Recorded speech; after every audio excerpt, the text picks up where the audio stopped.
I'll be back to give some closing remarks at the very end, but now we want to turn things over to this amazing panel, turn things over to Lois Greco, who is our panel moderator, who's going to kick off our discussion about doing good better and strengthening nonprofit and philanthropic relationships. Lois? Good afternoon, and thank you, Linda. Can you all hear me? Yes. Excellent.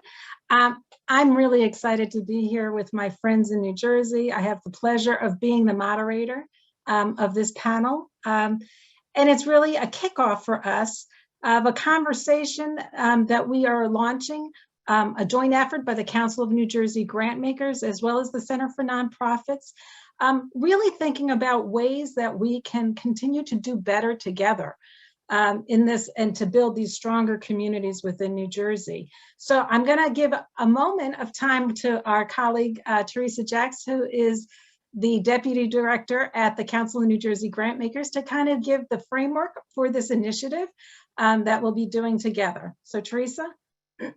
Thank you, Lois. Good afternoon, and thank you, Lois, for that introduction. So I'm very happy to be here with all of you today. You know, the Council of New Jersey Grantmakers and the Center for Nonprofits are together in partnership, embarking upon a new, exciting, and vitally important journey to reimagine how New Jersey nonprofits and philanthropy work together.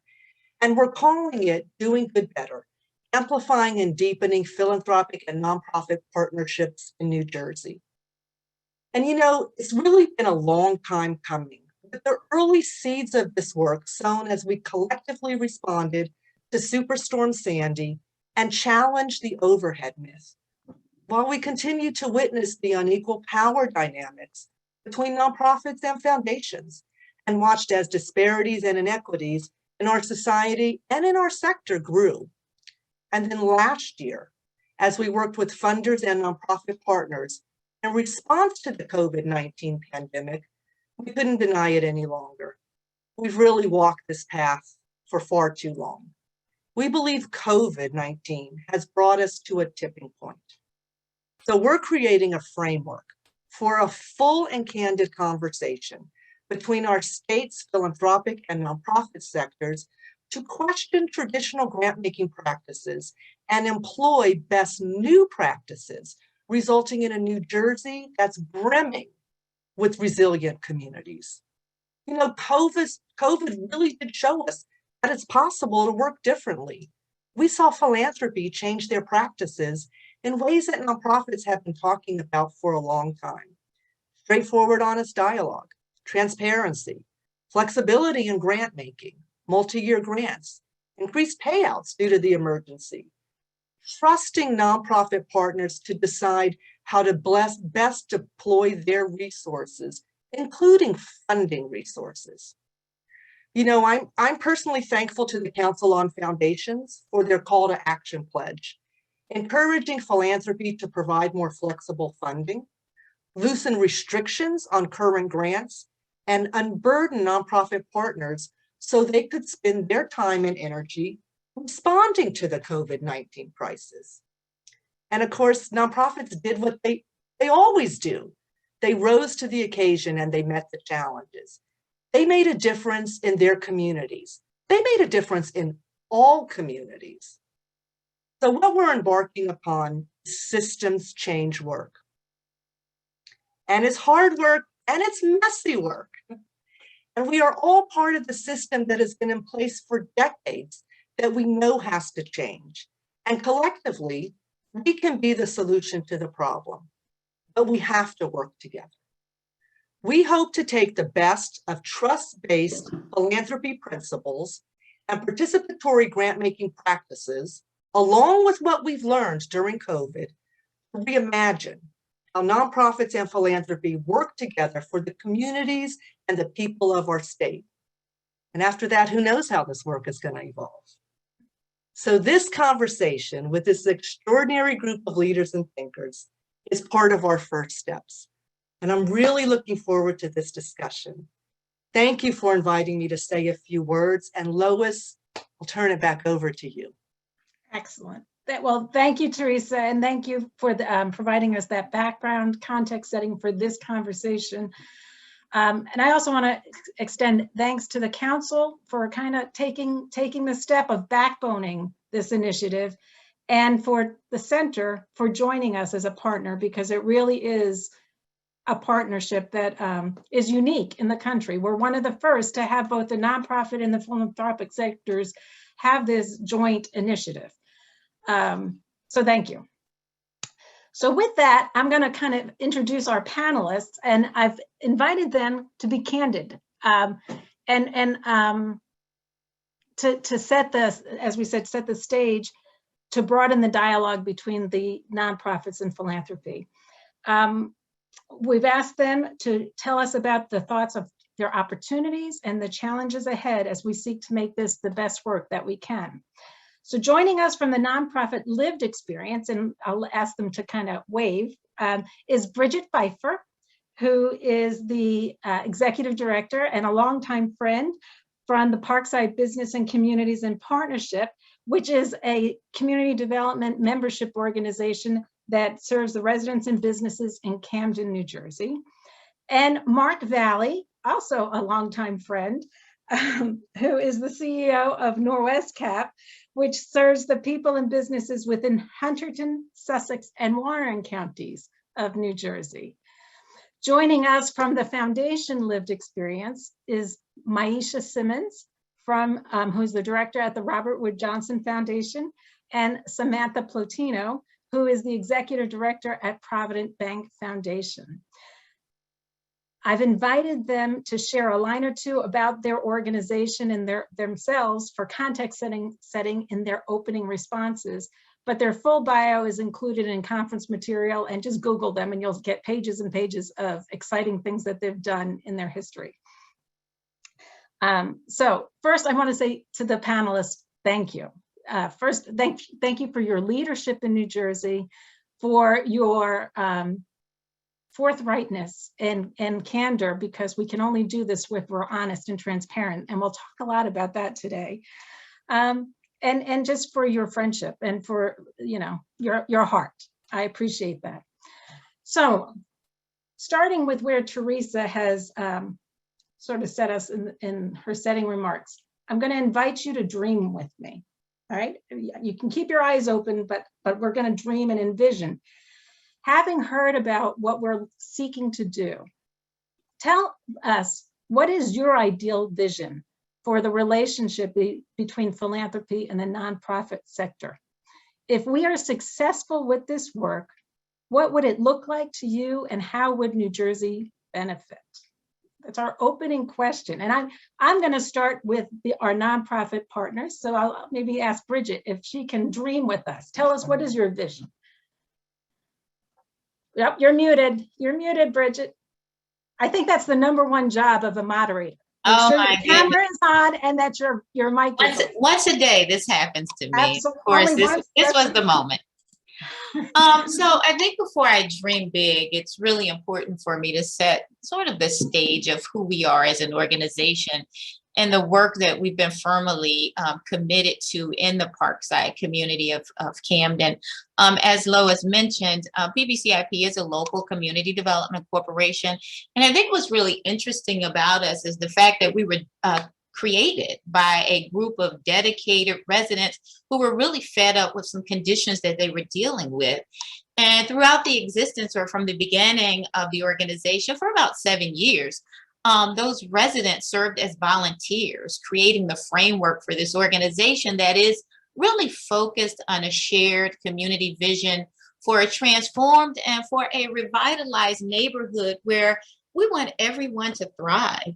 And so this community, Parkside, offers a variety of assets that we're leveraging for a comprehensive revitalization effort that's really driven from within.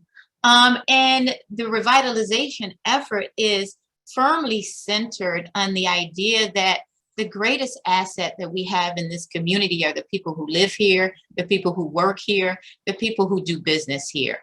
So if I could segue from that to the dream and the relationship that I think would be important for us to create a thriving community and, you know, to work towards a thriving New Jersey, I think it's important for us as an organization really to be embraced by foundations and by philanthropists who truly understand, because they truly understand the complexity, the challenges, and the difficulty of this work. And philanthropists who really understand and value the fact that real change happens when people and communities lead the solution. And very often that work takes time. So in my world, there's patience. And with that patience, there's this acknowledgement that successful and sustainable community change requires what I heard you mention, systems change. And so therefore we need the space, we need the support to really unearth and work collectively together to identify strategies that we know are rooted in those historic injustices and malintended consequences of our past and some of our present public policies, institutional practices that really have perpetuated inequity for communities quite like Parkside. And so my dream relationship would include, multi-year funding that provides an opportunity for dollars that would actually give space for collaboration. And, we're currently operating with one of our foundations in that realm, in that lane. And as a result of that, it's allowed us to generate over $1.8 million in additional wages for young adults who are now employed in the tech field. And so that's an accomplishment we would have never achieved without the support of our workforce development partner, who we've been able to support collaboratively through a grant that we secured maybe 3.5, 4 years ago. I think in my development kind of nirvana or ideal world, I think it would be wonderful for us to have the opportunity to work collaboratively, partner with the philanthropist for upstream thinking that allows us to really think outside the box, that gives us space for inspiration, that allows us to be more creative, and that also creates a relationship that allows for trust. And that trust, ultimately, my hope is, would lend itself to flexibility with reporting. The reporting requirements through some of these opportunities, philanthropy opportunities, is really a bear. And so being able to have more flexibility with that. And then also through philanthropy, having partners. And I think that's how we should view our foundations and our grantors and the philanthropists who are contributing to our mission and the vision. Partners that are really willing to leave the sideline by jumping in and helping us to strategize and determine best practices for implementing some of these holistic programs and practices that will ultimately transform and change the lives of people who have a vested interest here in this community. So that's a little bit of my dream. Excellent. Thank you. Mark, what is your dream? Okay, so I'm going to go against my own rhetoric and not talk about asset-based approach to this. And I'm going to talk about one thing we know we don't. This came to me from a friend of mine who's been in the fundraising world for years and comes from she will remain nameless to protect the innocent. But she told me this one story about this grant that they received. They brought in a funder, an institutional funder, to tour their facilities. And it's a wonderful organization. And they were very impressed. And they came back and said, yes, we would love to fund you. And you can apply for a $5,000 grant. So she said, that sounds great. We were hoping for something more significant, but we'll be happy with a $5,000 grant. And then came the process. The process included an application with a multi-page narrative and lots of online things they had to fill out. It requested a detailed budget for a $15 million organization on top of the budget they already had. It requested a logic model for $5,000. So I don't know about you guys, but like, I've gotten AmeriCorps grants that asked me for logic models. Those are $250,000. And shout out to Rowena out there. you know, even that, proving that you are going to make systemic change with a $250,000 grant is difficult, right? A $5,000 grant, and then you're going to ask me for quarterly reports on top of that. So I say this because I don't think that there are many funders that do that anymore. But that's the world that a lot of us came out of. And so that's what we don't want. Right, that's the nightmare. Right. Right. So I think what everybody on the call might say, what they really want is this actually happened. I had a foundation call me in the heat of the pandemic and say, Mark, congratulations. We're going to give you a multi-six-figure grant. And I was like, this is a funder I'd worked with for years. And I said, that's fantastic. What's it for? Literally, that was my question. I knew the grant maker well enough to say, we didn't apply for it. We're not sure what it's for. And it was great. And that was fantastic. And it was for food insecurity. And it absolutely helped us address an unbelievable critical need. But that's not really what we want. I mean, like, that's like Ron Weasley actually getting the prom date with Fleur Delacour. You know, like, okay, it's going to be one prom date with Fleur, but they're not really going to end up together forever and raise a family. His true love really was Hermione. This is all Harry Potter references for the uneducated. What you really want is more of a stewardship role from the institutional funder, where the funder is committed to some kind of community change. You know, as Bridget was mentioning, you know, if you're looking for systemic change, it's not going to happen right away. And most of us as nonprofits, unto ourselves, are not going to single-handedly undo systemic racism, right? So we need funders to come to us as partners, as thought leaders, to say, this is the area that we're interested in trying to address. How do we do that? Here's the data we have. What data do you have? And let's pull together the team of folks that are going to help address this need in this community. And I can tell you that I had one of our longtime partner funders who, by the way, they don't normally fund Norwescap. But they came to us at the very first days of the pandemic, not to offer money, but to ask advice. Mark, what are you guys hearing on the ground? What are your participants telling you? What are the needs? Is it food insecurity? Is it this? Is it that? And, you know, is it rent? And we had been doing that data collection from our participants. We had been collecting that information. And we were able to come back and say, you know, here are the needs that we're seeing. And we listed, you know, sort of the 4 or 5 big ones. But by the way, this one, you know, the recent immigrants, the undocumented, I mean, these folks, all those other needs we address, there are resources coming from the federal government, from the state government to address those needs. Yes, we could use more flexible support from a funder, but there's this group over here that doesn't qualify, doesn't meet the criteria, the very strict criteria that a federal or state grant's gonna meet. And we're creating a fund that we call I'm gonna butcher it, Fondo de Oportunidades, because we know that there are folks falling between the cracks that either make too much money and therefore don't qualify, or their documentation status doesn't allow them to apply for these funds. Those people are falling through the cracks and they're falling hard. And so that was the data we gave them. We didn't ask for money. We just told them information because they came to us as a partner. And then later on, they ended up supporting in a substantial way Fondo de Oportunidades.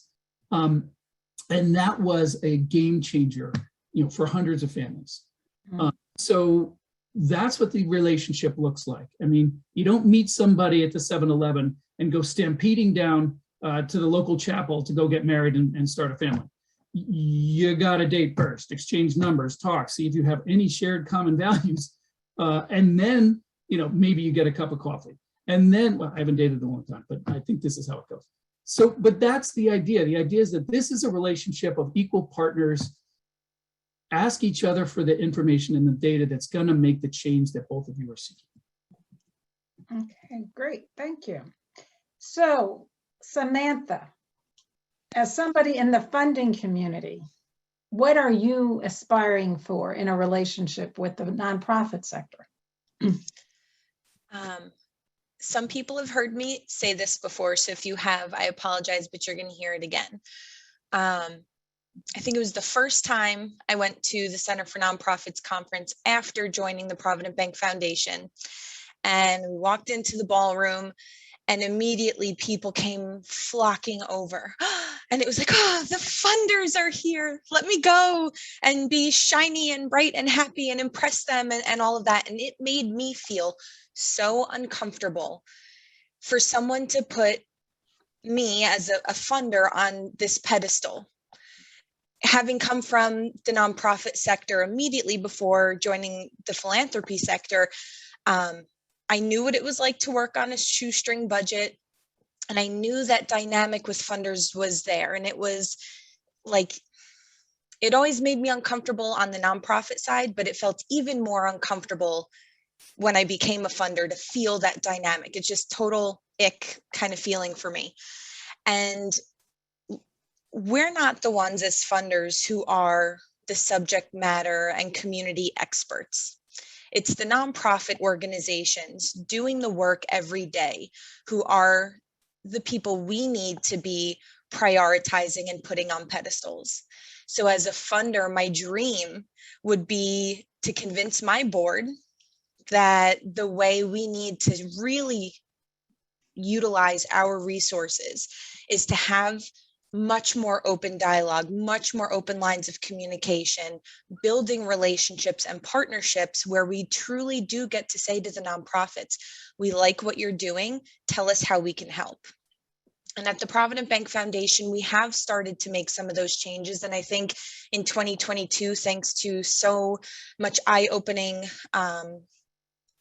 information is out there, and what the pandemic has really shown us is that we really need to live and make these changes and start walking the talk and not just saying, oh yeah, we believe that nonprofits are the experts, so we're going to let them do their thing, but then not actually speaking with our dollars in that way. We really need to change that dynamic and make sure that the people who are the experts, the people who know their communities, are getting the resources they need to keep making those changes that we want, and to make sure that the dollars that we're putting out into the community are also reflective of what organizations are trying to do. And if our dollar amounts are smaller, make sure that that what we're requiring organizations to do either in applying or after receiving that funding is relative to that dollar amount, and making sure that we're not taxing our nonprofits and giving them more work to do by doing quarterly written reports and all these other things. So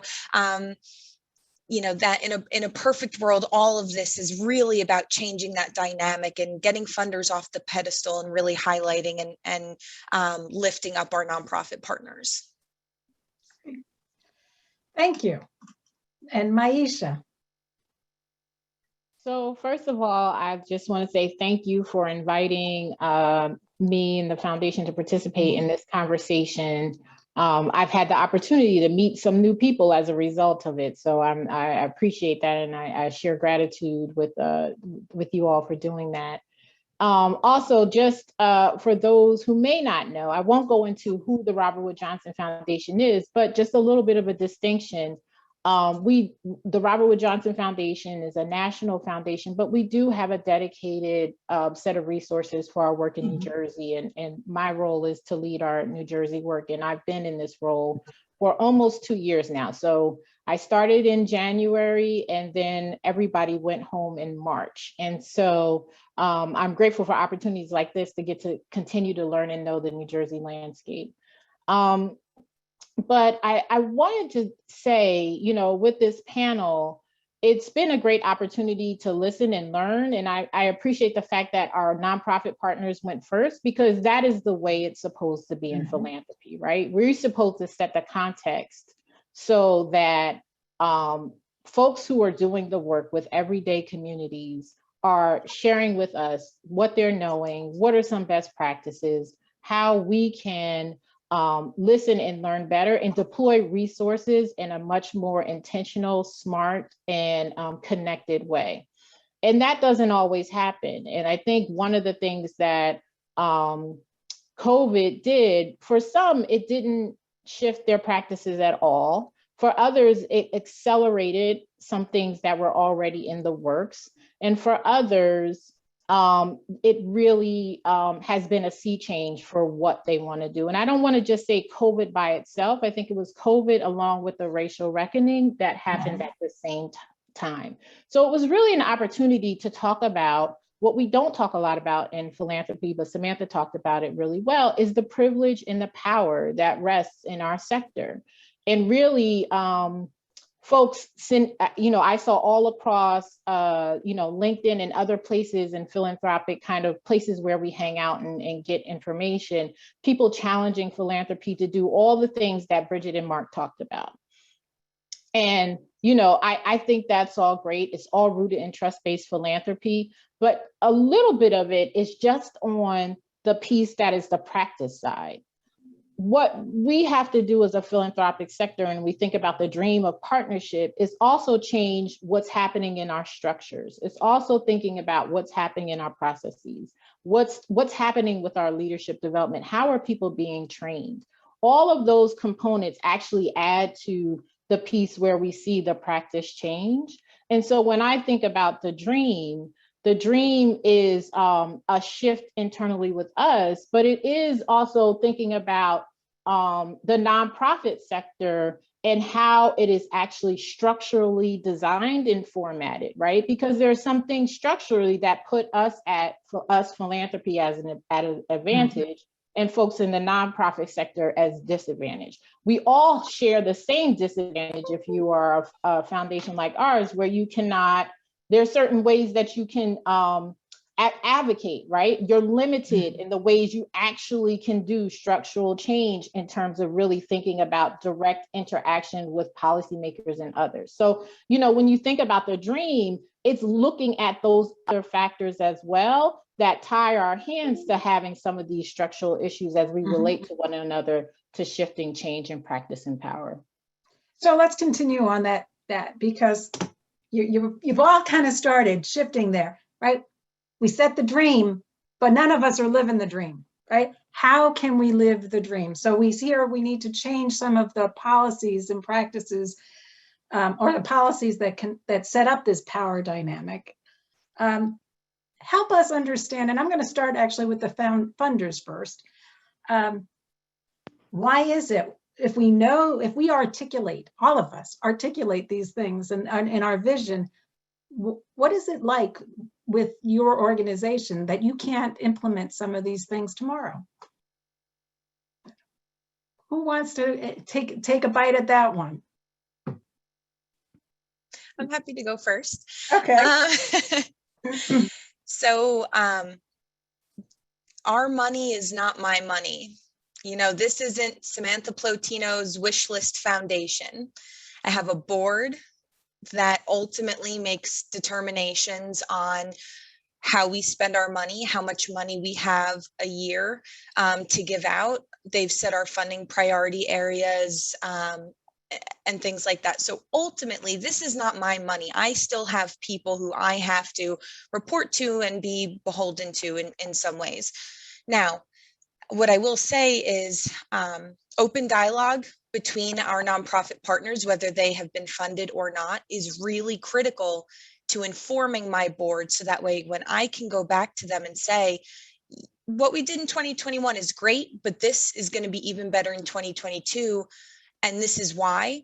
I utilize the information that I get from conversations with our nonprofit partners to really influence that, because our board is not as ingrained in our day-to-day as we would like them to be, because, for other reasons, they don't work for us every day.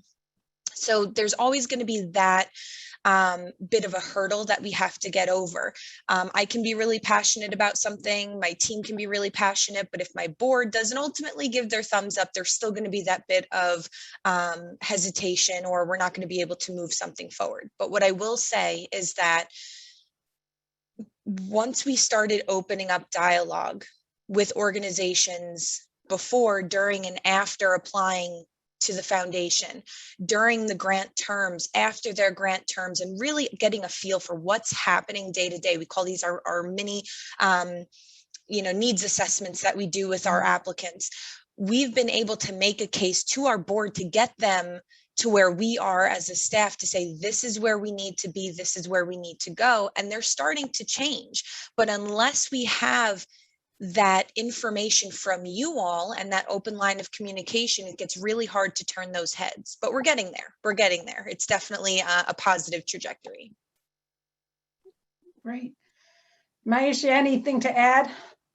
Yeah, I mean, I think Samantha said it really well. Bureaucracy and hierarchical organizations is really real within philanthropy. But I think the other piece that I would add to it is, we're not void of being subject to cultural norms. And I have a friend who, when we partner together, and she says, culture eats strategy all day. So a lot of times when, to Samantha's point, when an individual is trying to innovate or a team is trying to innovate, we also have, well, we've never tried this before. Why? Because as a culture, we're risk averse. Why? Because it's not, like Samantha said, it's not an individual's money or resources. So we're trying to operate under the auspices of good stewardship. But I think what we need to do is redefine what good stewardship looks like. And we actually need to redefine what our capital means in terms of risk capital, and really trying to establish new norms and new parameters of the ways that we can work in order to set the context. So, and I think another thing that is happening is philanthropy is starting to hire from the nonprofit sector. I came to philanthropy from working in nonprofits. Which is different from many of my colleagues who have different types of backgrounds. So the more we broaden and think about who are good people to work in the field, who could be good partners, how we're listening and learning differently, I think that is the opportunity to do it. But we are all, if I could do with Robert Wood Johnson Foundation resources what I wanted to do, things would look a lot different as Maisha Simmons, but there's a lot of bureaucracy that goes into how decisions are made in an organization of over 200 plus people, and having to think about, how to innovate within the strategies and structures that were already developed. Right. So Bridget and Mark, from the nonprofit side, what is preventing you from living the dream? Are there cultural norms within the nonprofit sector that you feel that need to be changed, or policies that are prohibiting this? Is it a culture of distrust? Help us understand the impediments from the nonprofit side. Mark, you're smiling. I'm going to make you go first. I have a little bit of power today. I get to do that. I'm going to go back to Harry Potter. That situation I described is what most nonprofits think they want, right? They think they want the easy phone call that says, "It's Oprah Winfrey. I'm giving you $1 billion. Your problems are solved." And by the way, that actually happened to a few sister nonprofits here in New Jersey, thanks to forgetting her name from Amazon fame, and there are challenges when that happens. Achieving the dream means there has to be sort of a joint effort between the philanthropy, the institutional funder, and the nonprofit, and so. I think one of them, Samantha pointed it out, right? A small bank foundation is, I don't know what your board is, Samantha, I'll make it up. It's let's call it 7 people, right? But those are going to be 7 senior executive people who've grown up, who are very successful, who have all the privileges and power that you would expect somebody in corporate America to have. you know, in Maisha's case, it's, you know, this is, you know, one of the biggest foundations in the country, hugely successful and hugely directed at the specific issues that they were founded on, right? And culture does eat strategy for breakfast every day. And so changing that culture, even if you know, come in as a nonprofit person, to adapt, to succeed in a culture, you're going to have to adapt. And so that's how culture beats strategy, because you do change, or at least modify what you need to do to get what you want accomplished done. So I think adding nonprofit people helps, because we can advocate there. But you know, even Norwescap, we're a nonprofit community action agency. We are by charter, we are required to have a third of our board be low-income persons or representatives of low-income persons, which, you know, as somebody who has to raise money, that's like, oh no. but it's great, because you should see what happens when my corporate board members, you know, are listening to what our low-income folks are saying, because all of a sudden, assumptions that they have, things that they think are true, stop, right? Nobody on the corporate side of my board knows what it's like to have to borrow money from their brother or their mother-in-law to get enough gas to go to work that day. You know, nobody from that corporate side has had to drive up to a toll booth on the Garden State Parkway and realize they don't even have quarters under their seats to be able to get through the toll, getting a ticket, right? But when they hear the story of somebody sitting right next to them, who's also reviewing the budget, who's also on the governance committee, you know, who they realize that this is a smart, savvy, strategic person, saying, you know what, that program sounds great, but nobody cares. You know, that kind of conversation happens on our board because we have people who are really struggling financially connected to the seat of power. So if I could make a recommendation to any institutional funder, it's come up, you know, not just an advisory board, that would be great. An advisory board of all low-income people would be outstanding, and there'd be real conversations that grew out of that. Put them on your board, give them power. Let them have the same vote that the CEO of giant corporation X has on the budget and on the program decisions and the strategic plan. Give them that power and give them a voice and watch what happens. You'll see change. It won't happen again. It won't happen right away. And there will be norm setting in a board setting. I can tell you a story of, we put some low-income folks on a local chamber of commerce, and I can say the first meeting didn't go very well because the people in the Chamber of Commerce board were not prepared for the kind of feedback they were going to get. But that was an important lesson for everybody. It will be norm setting, but I think that could be removal of one hurdle. But I also want to say something to us as nonprofits. Samantha said it. This is somebody else's money, right?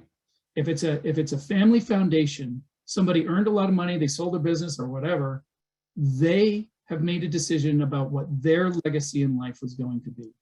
A corporation has business and philanthropic objectives that they need to achieve. They get to decide what that, you know, what those goals and objectives are. So, you know, we've got to be respectful. And again, that's part of the power dynamic. We've got to be respectful that this is something we're looking to convince them that we can help them achieve those goals. Yeah. And I mean, I would echo what Mark has said. I mean, and thinking about who we are as an organization, very grassroots.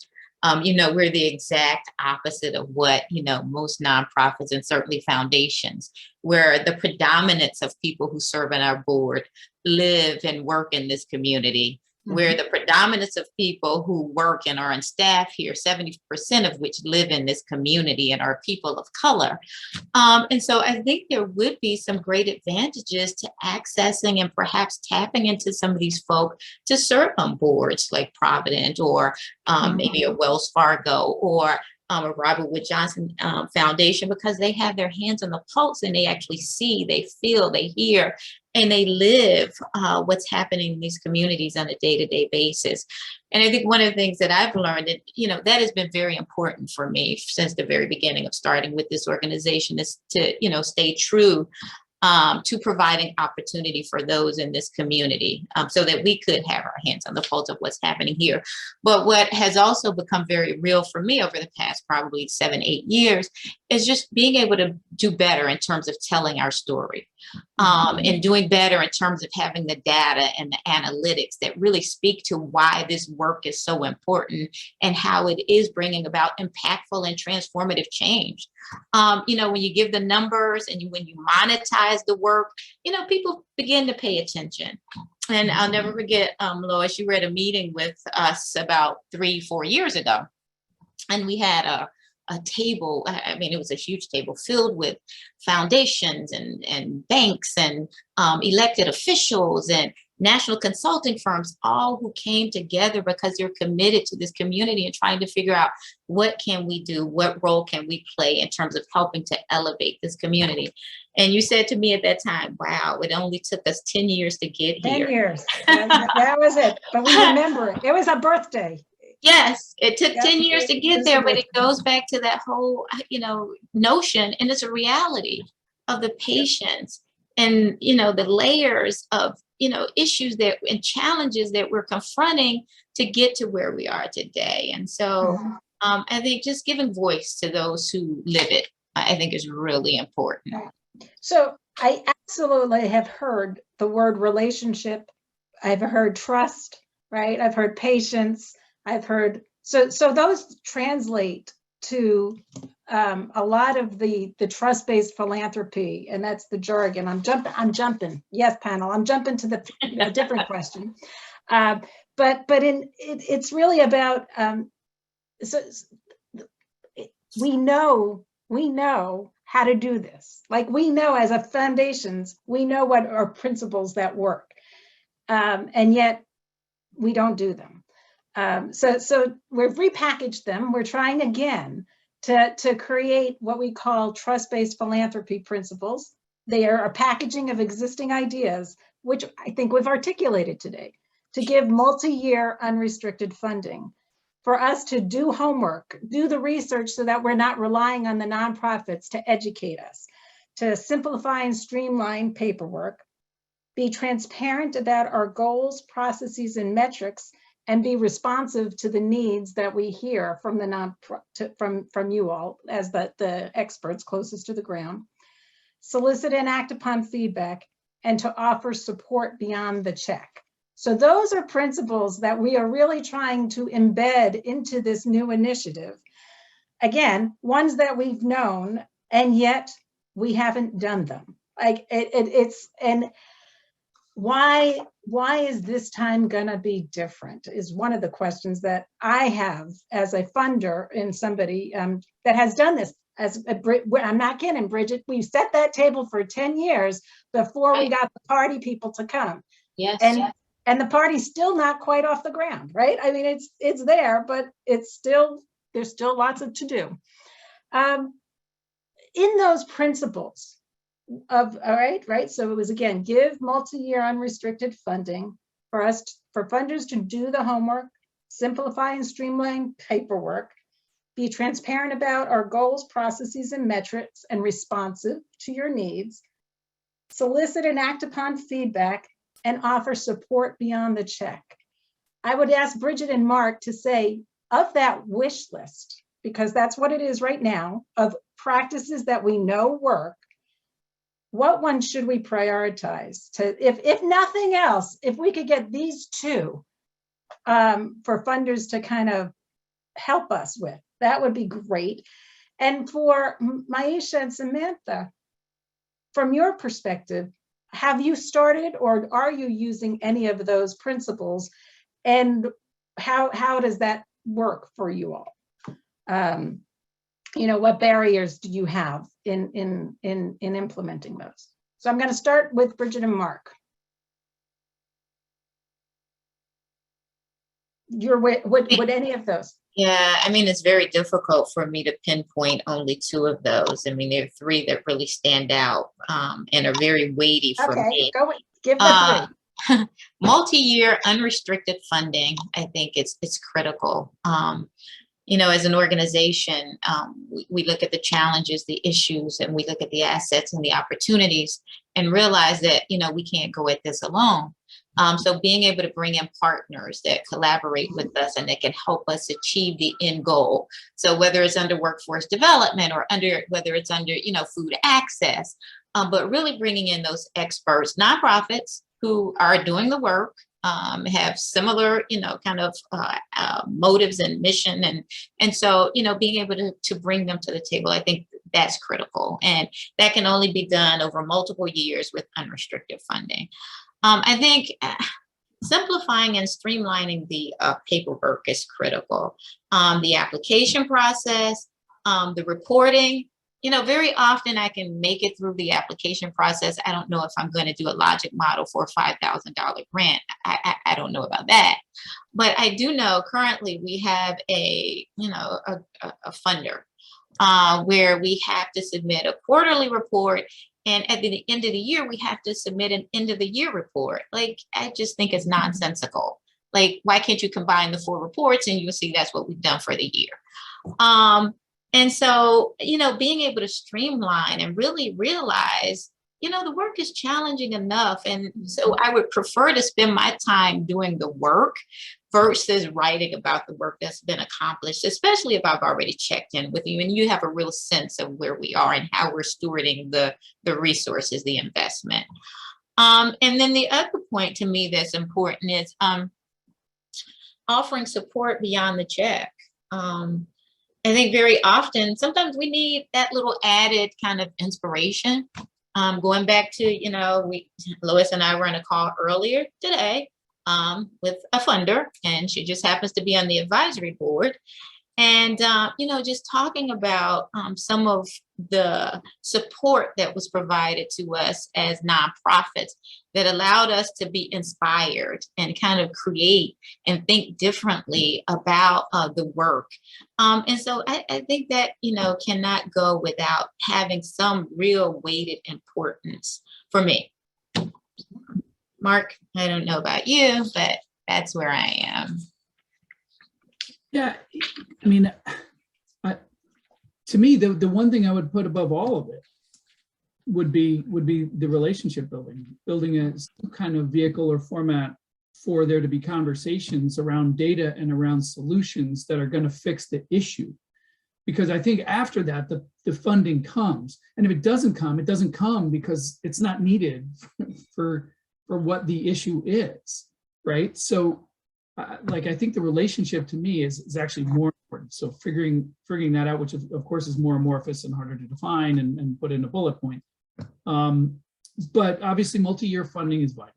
I mean, you know, 1-year funding is great, but remember, you know, a $5,000 grant for a nonprofit, a small nonprofit that doesn't even have to do an annual audit, still has to raise, I can't do math on the spot, but it has to raise dozens of those. Mm-hmm. Just think about all the work they're putting into those $5,000 grants, but they have to do that every year. So, you know, that becomes the work unto itself. You know, we complain about Congress. You know, Congress, are they actually legislating or passing anything good for America, or are they spending all their time fundraising, right? Well, the same goes for us nonprofits. We have to spend so much time fundraising that we could be focused on the solutions that we're trying to solve if there are more substantial multi-year grants. So I definitely agree on that. And the paperwork is crazy. I mean, when I was at New Jersey After 3, after our first year, and Ty Gibbs, I've been seeing your comments out there, you know this, we used to collect these enormous quarterly reports from all our grantees. And I remember looking at my staff and saying, do we read this stuff? Does this stuff help the programs get better? And they all looked at each other and they were afraid to answer, but then they said, no. And then we realized, get rid of the quarterly report. Mm-hmm. You know what? Every 3 months to produce a report, even for a $250,000 grant, it didn't make sense. we could tell how good a program was doing simply by looking at enrollment rates, or I'm sorry, attendance rates. So I would say, you know, building the relationship, coming to nonprofits as thought leaders, as partners in solving the big issues of our time. That's, to me, that's number one. And then obviously the multi-year substantial grants for operating costs so that we have the flexibility to put them where they're needed most would be my two things. Right. Samantha, Maisha, any responses or any thoughts about how your organizations are starting to modify their practices in response to COVID or in response to the racial thoughts around either equitable practices, which we haven't spoken about yet, or around these principles of building relationships and being more flexible? I would say of the 6 elements of trust-based philanthropy, we're doing about half of them really, really well, and we're starting to get into the other half. So one of the things that we've done over the past year and a half, almost 2 years now, is, you know, really cutting back on our reporting requirements, doing virtual or site visit check-ins during the grant term instead of, you know, a midterm written report, and for the final report allowing grantees to recycle another report from another funder, or possibly just submitting an annual report that kind of highlights their work over the year, or trying to cut back on what we're asking for in the application process as well, keeping it as basic as possible, but also understanding we can pull the 990s right from the IRS ourselves. Why do we need an organization to submit that? And support beyond the check is something we've always tried to do, but we've really stepped it up in the past year and a half, we feel, by saying to organizations, okay, what else do you have going on that we could provide support on? Because while the Provident Bank Foundation is only made up of 3 staff people, we are related to Provident Bank that has 1,200 employees across the marketplace. So how can we provide, you know, time, talent, in addition to treasure, to support your work, to support your missions, to support your programs? You know, transparency is something we've been actually working on for the past few years. Our grant guidelines, our website, everything is there that you need, including the questions you would see on the application. Everything is right there in the guidelines to try and make it as easy as possible for someone to know what our assessment criteria are. What are we looking for when we're reviewing a grant? What are our priorities? What are we really trying to find out through the application process to help us make our decisions? And then digesting that information, having conversations, and getting it back out to our board to say, these are the great organizations. We believe in what they're doing. They're going to do what they say they're going to do. Let's just get there. Let's support them. Let's make it happen.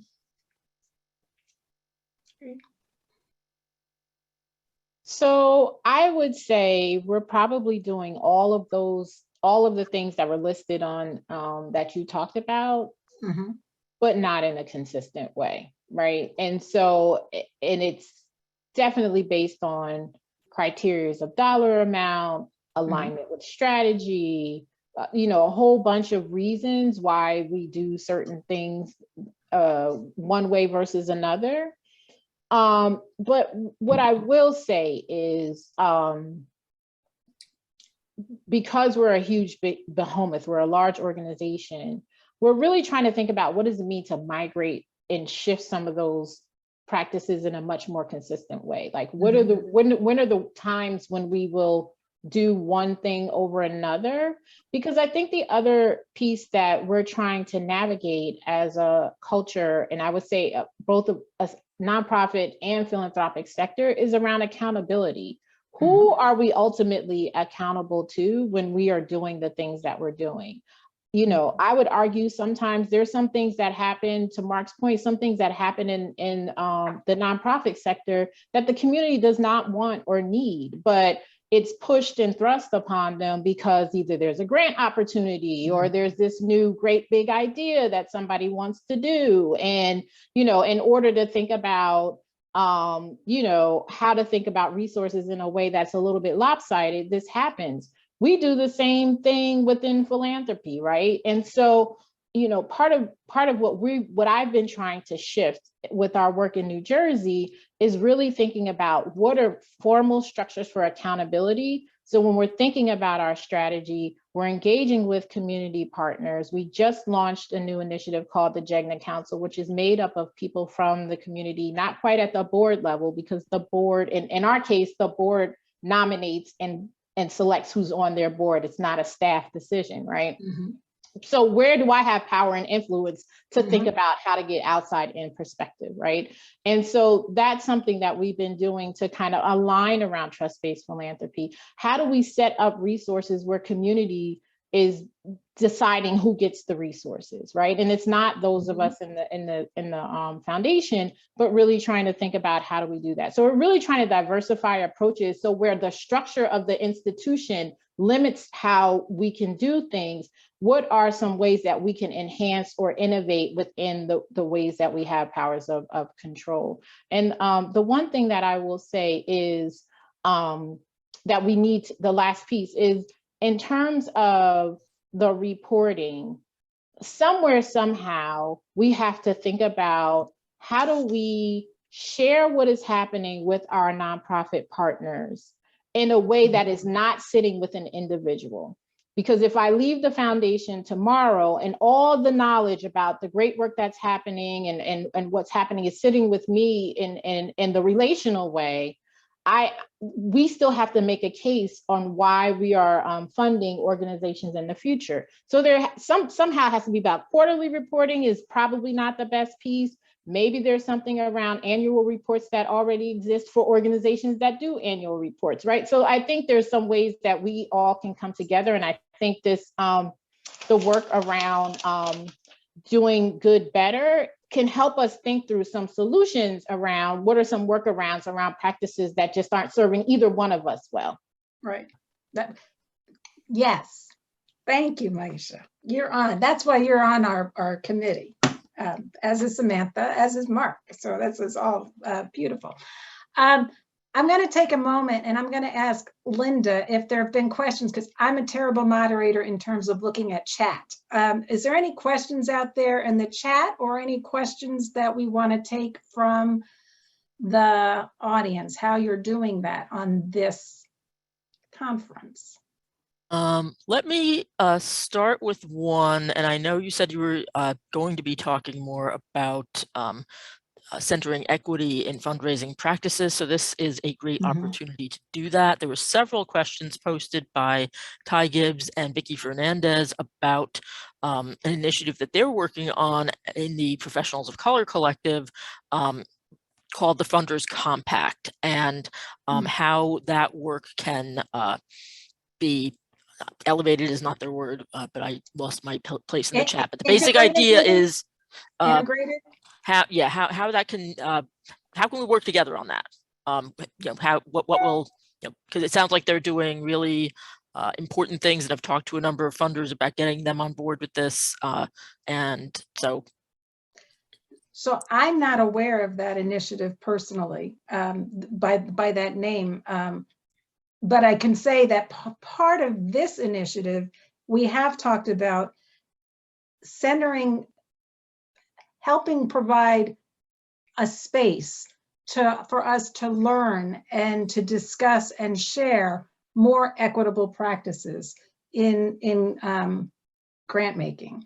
So for instance, during COVID, one of the things that we were looking at is who isn't applying, right? Where are we? Because right now, how applications work on a lot of during disasters is people apply for money.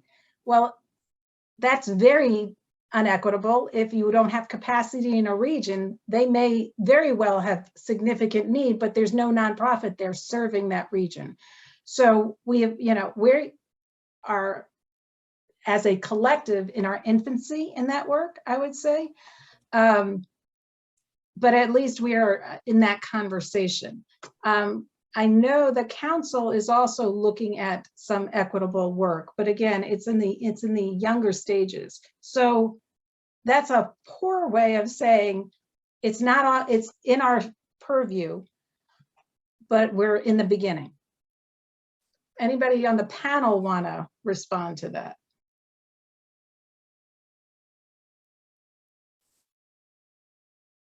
I'm not familiar with the compact, but you know, I would love to learn more. And if this is the table where we can do that, I think that makes sense. It's hard though. I will say this, for some institutions, especially like mine, it is hard for us to sign on to large agreements because again, those decisions don't sit at the staff level, they sit at the board level. And so, you know, is there something in between where there are individuals or, you know, I think we need to learn more, but that's something that we have a challenge with our organization. Let's see. Okay, I'm trying not to jump around too much, but government. Government funding is an important part of the mix for many nonprofits.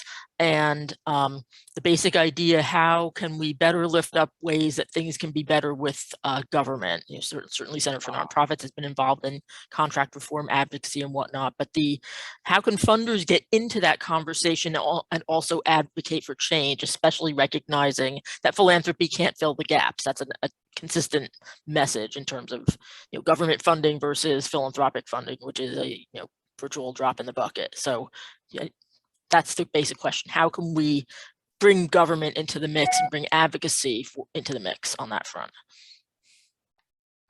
Yeah, I have some very specific thoughts about that. You know, I think government entities do listen to the philanthropic community before they listen to their nonprofit partners. That's not true in all cases, but it's true in most cases. The weight and the privilege of the philanthropic sector in the government sector is heavier than, despite the fact, Linda, I know we talk about how many billions we invest in the economy, they just don't see it. And they really think that philanthropy can step in and fill the gap, but that's not how it works. And I think Robert Wood Johnson is probably the smartest institution I know in realizing that and using their power to sort of push public policy in one direction or another. And so to me, that's next level, right? Because that's when the institution, the funder, the philanthropist can use their power to push public policy. And the nonprofit partner can be, a partner in that, right?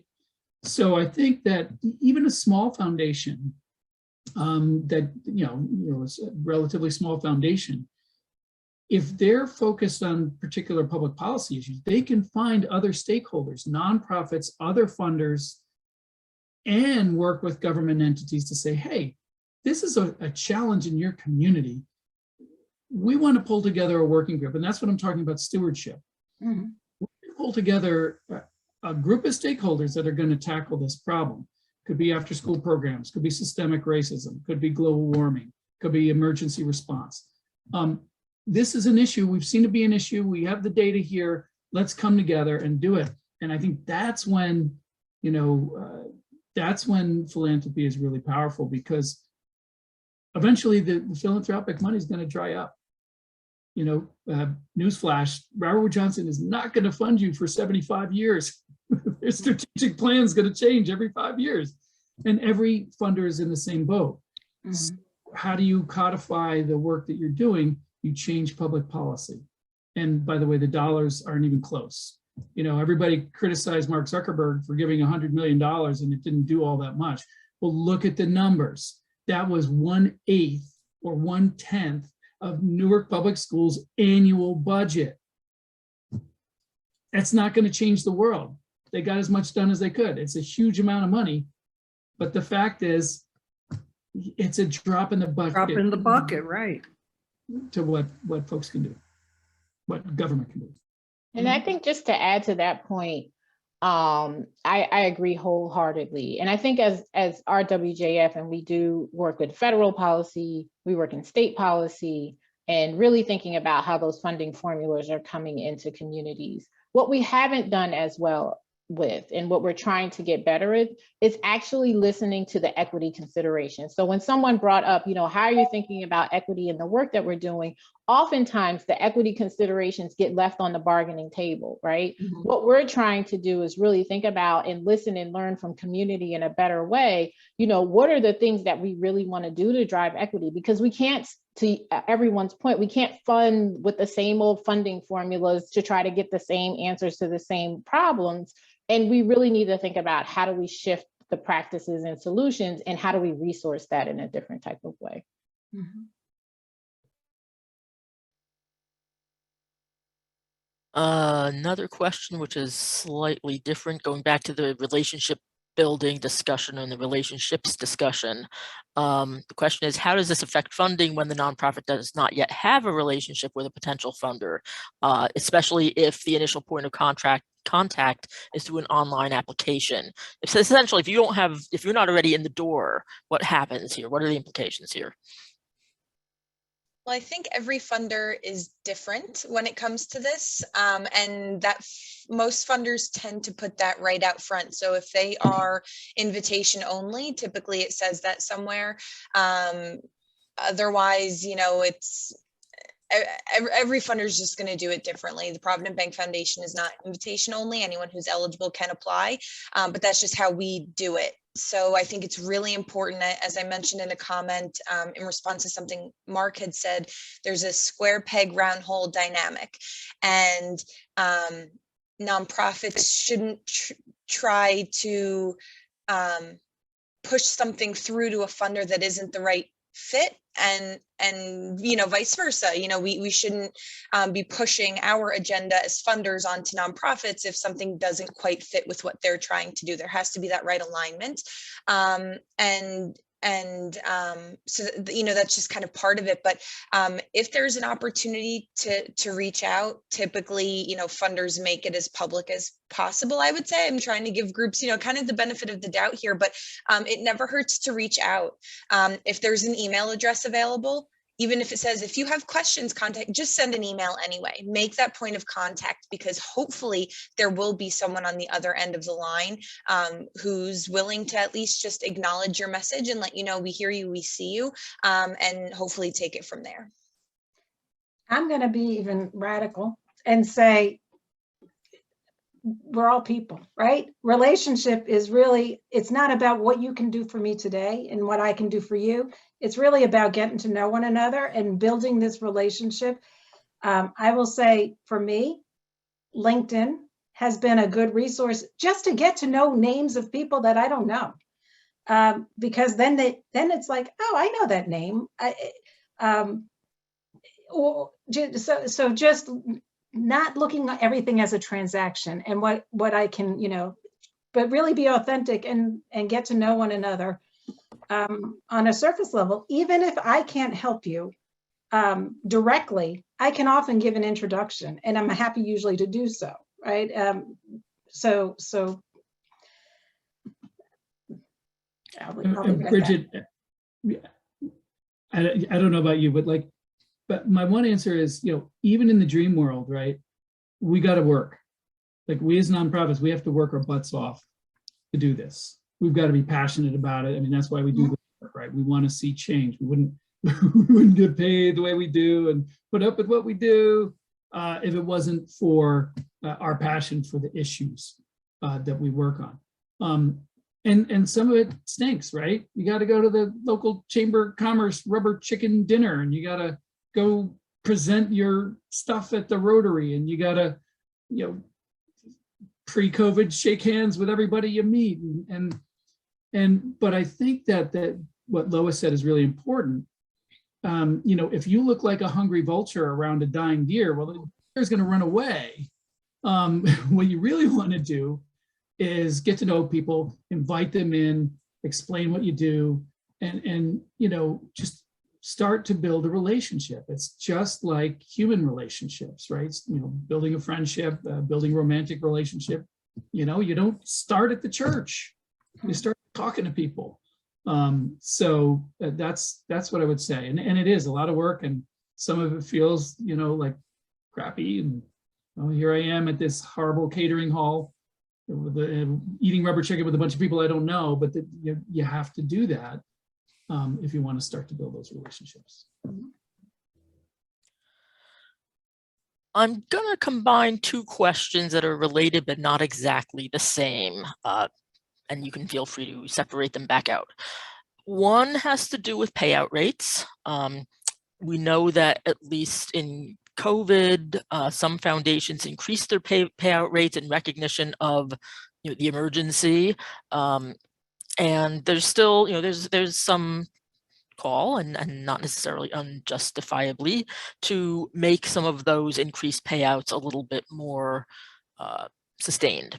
And so one question that came up in the chat was about the what kinds of appetite there is or receptivity there is to increasing payout rates, especially since we're still in a crisis, quite frankly. So that's part one. Part two is for current funders who aren't necessarily on board with trust-based philanthropy and aren't looking at all of these principles of multi-year funding and whatnot. What's the best way to not only raise that, but actually convince them so that we're achieving more change in the broader philanthropic community? So two things.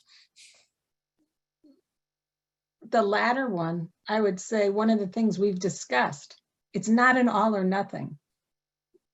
Find one. If there's one of the six that you think is a place to start, that would be a start.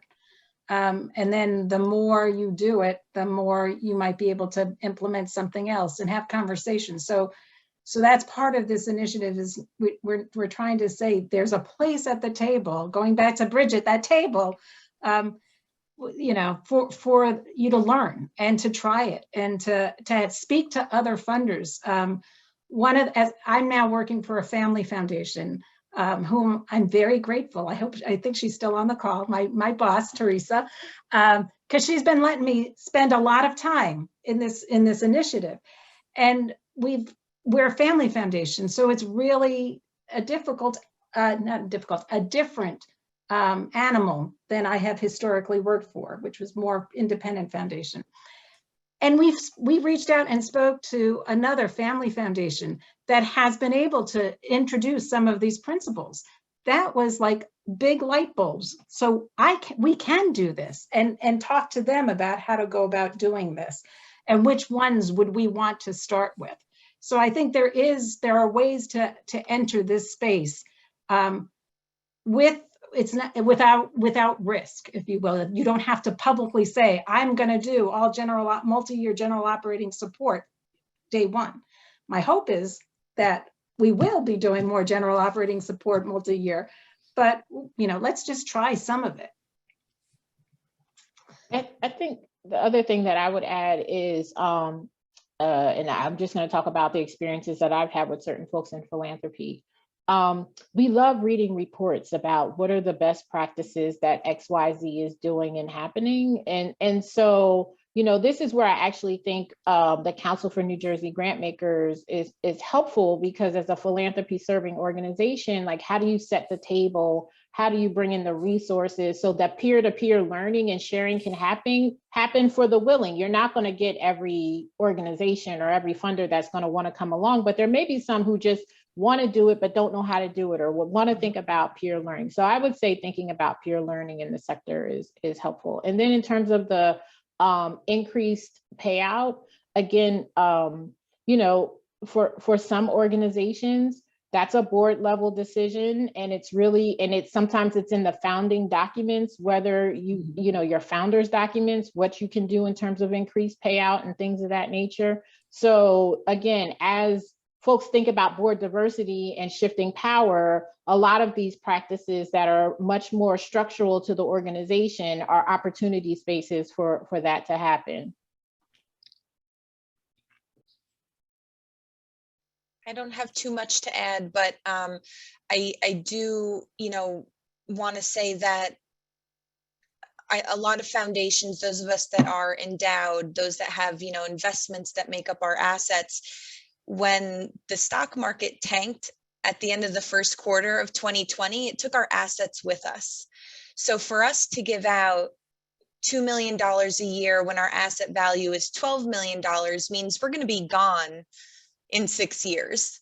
When our asset value is 24 million, giving out 2 million means that we can be around for a little while. Now I know, and it's very respectable, there are some foundations in the state that have chosen to sunset, and that's an incredible opportunity for them to do big things that they want to do. But as Maisha also alluded to, there are some foundations in their founding documents that say you can never sunset. So you also have to be, mindful that there are some of those limitations as well. And also, for those of us who are going to have an increase in our giving budget next year, like the Provident Bank Foundation, it is in response to what we're seeing, and we hope that it's sustainable. But we also, again, just have to make sure that we're staying true to our founding documentation as it is right now, and hopes that we can maybe make this a long lasting, or know that we have the flexibility that in times of need, we can step up and be there to be responsive to the organizations. And I see someone mentioned in the comments, the 2% requirement should go up to 3 to 4%. It's actually 5%. There's a 5% requirement on average. I think you look at a 3 to 5 year period. So it's actually 5% of your assets, which is for some organizations pretty significant.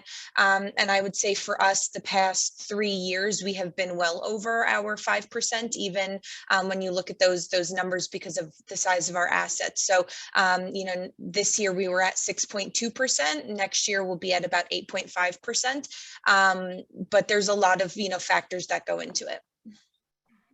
Great. So I'm gonna, if it's okay, Linda, to move on to the final question that I have for the panelists, or you think, yeah? So having heard and had this conversation and being in the field, if you could change one thing you do now or have done in the past to improve your work, your relationships with grantees or funders or the sector, what would it be and why? Maisha, I haven't started with you. I'm going to start with the big guns here. Oh, you're kind. So I was thinking about this, and I would say I've made many mistakes, but the mistake I'll talk about today is when I did exactly opposite of everything we said we should do. And so, a quick example is the foundation has been evolving in our work around equity and social justice. And in the early days of that evolution, we worked with a partner to help provide training and support for the staff to help them understand, around equity and social justice, in particular around race. And the consulting partner had lots of ways to help. They've worked with other organizations in the past, and lots of ways to help an organization identify and move towards a greater understanding. And we had a tension throughout our entire relationship because the culture of the foundation, some of the things was way further than where the foundation was ready to go. And what I didn't do was trust the leadership of the organization. I didn't challenge the internal structures of the foundation to say, if you want to shift and change, you have to listen to the expertise that's given here. And at the end of the day, it wound up being something that I think each of us were okay with, but no one was happy at the end of the day. Mm-hmm. So, one of my lessons from that was really beginning to shift and really trust. Anytime I'm doing something and working with a partner is really falling back to let them lead. And if we brought them in to lead, I have to erase some of our own institutional ways that we've, to Mark's point, we've come up in these organizations from nonprofits because we've learned to reform ourselves to get wins for community and really think about how I listen and learn better. Thank you. Let's go to Bridget. So I might have mentioned the fact that, we've spent some time over the past several years just kind of being able to be better, do better at telling our story. And I think there's still a lot of work that needs to be done there. And I was really excited for, the attendees when I saw Dr. T on the agenda, yesterday, as she does a phenomenal job at creating these aspirational, kind of stories about the work and why it's important, and being able to really segment who your audience is and kind of creating the aspirational message around your audience. And so, that's one of the things that I think we need to do better, and really to position ourselves so that table that I mentioned that, kind of formed 3 years ago will continue to grow, so that we are able to lift this community in a way that is true to who this community is, right? And the vision that it has for itself. So, for me, I think that's one of the things that I would like to do better, and really create greater space for the organization so that we are more aspirational in terms of the stories that we tell about the work. And, it's been significant, it's been impactful, but being able to share that in a way that is really very compelling. Okay, so. Mark. Well, I'm flabbergasted at the questions, because if there's a mistake to be made, I've made it. So that I think that justifies me as a mistake expert. But I think that for me, it's about communications, and we've been working on this. Making sure that when donors were giving us money during the pandemic, I just looked around. I said, I've never seen this kind of generosity. We've got to show them that the money's going to where it's got to go. So I think we put together like a mini annual report in the middle of the year, and it costs a little bit of money, but I felt we had to do it. We're obligated to tell people where their money was going, because I wanted people to know that their generosity was being rewarded with direct service. So that I think that making sure that we maintain that kind of accountability on ourselves, I think that's a lesson to be learned. And the other is, I think we really do need to make sure that we're collecting, and we do a good job at Norwescap. I have to say we do a pretty good job of this, but we've got to make sure that we're continuing to collect information from our participants. We do customer service responses now. We do community needs assessments. We need to hear those voices and change our behavior and change our programmatic focus when those voices are calling for it. One of my favorite moments was when somebody at New Jersey After 3 proposed to me that we have, STEP built into our programs. And, as a guy who was a hard rock fan, I was like, what's STEP? Why nobody would do that? Only girls would do that, right? So we surveyed the kids, and it was like 95% of the kids wanted to do STEP. And that shut me up instantly. So that's getting that information from your participants, being able to communicate it to the funders, I think goes a long way to building accountability and open streams of communication. Okay. And Samantha, you can have the last word. Oh boy.